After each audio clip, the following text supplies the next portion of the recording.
How to organize files and content in Adobe Acrobat Reader.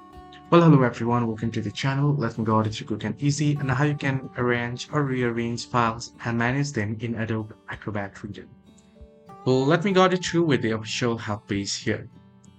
Now you can, with Adobe Acrobat Reader, you can arrange pages, you can reorder pages, and you can also insert files. As you can read here, drag and drop page thumbnails to order them just the way you want them. You can even rearrange pages after combining multiple PDFs as well. So how to rearrange it? Simply open the Organize Pages tool from the top menu or the right panel. Under Tools, you'll get the Organize Pages option.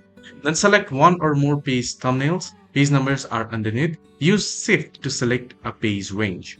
Then you can drag and drop pages to reorder PDF pages how you want. You can copy a page by clicking a thumbnail and using Ctrl plus drag to drop it to a second location. Once you have done so, you can select a folder or click choose a different folder and navigate to the folder you want. Name your document and click save. Hope this video helped. Do like and subscribe as well.